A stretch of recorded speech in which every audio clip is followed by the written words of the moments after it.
So we are living in a very interesting time, as the Chinese proverb says. You know, I think it's more of a curse than anything else. May you live in interesting times. And interesting is an interesting word because it can mean many different things. And I think right now, the interesting time in which we live is actually also a dangerous time. I think it will become more dangerous to be Catholic in this world, in this country perhaps. May God forbid it. I hope He does. But in another talk that I give, I won't be giving that talk today, I'll just allude to it. I give a full talk on the persecution of the Catholic Church in Mexico in the 1920s. There's a DVD of that talk on the table if anyone's interested. And I talk in that presentation about how a terrible event took place in really the entire decade of the 1920s in Mexico, and nobody knows about it. Nobody in the United States knows about it. Even people in Mexico don't know about it. The talk in Spanish, the Spanish version of the talk, when people from Mexico hear it, they say, we were never taught this, we never knew this. In a nutshell, here's what happened.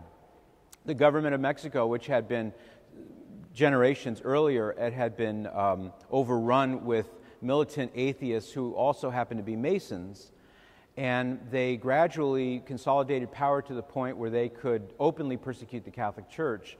And it became illegal to practice your Catholic faith in Mexico. I mean, we all think of Mexico as a Catholic country. It was illegal under pain of death. You would be executed by firing squad.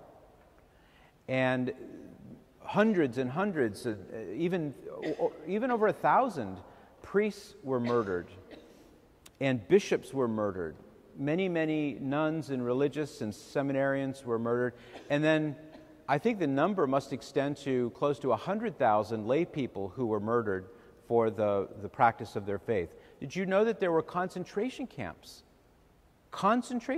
in Mexico where Catholics were rounded up and interned, and many of them were machine gunned because it became too costly or too unwieldy to keep them in these camps, all for the crime of not being willing to let go of their Catholic faith. Now, I don't tell you any of that to make you not be able to sleep tonight or to make you have indigestion or anything like that. But I am saying it because something like that happened in living memory, and there's no reason why something like that could not happen again given the right circumstances.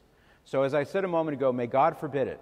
I hope and pray that I will live a long, peaceful life, as I hope for all of you. But what's the old saying? Hope for the best, but prepare for the worst, right?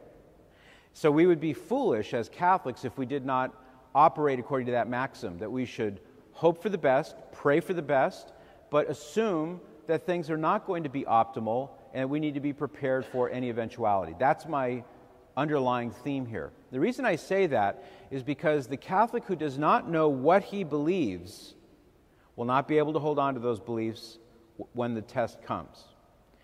Now, there are Catholics who know what they believe, but they don't know why they believe it. And they too are in great jeopardy.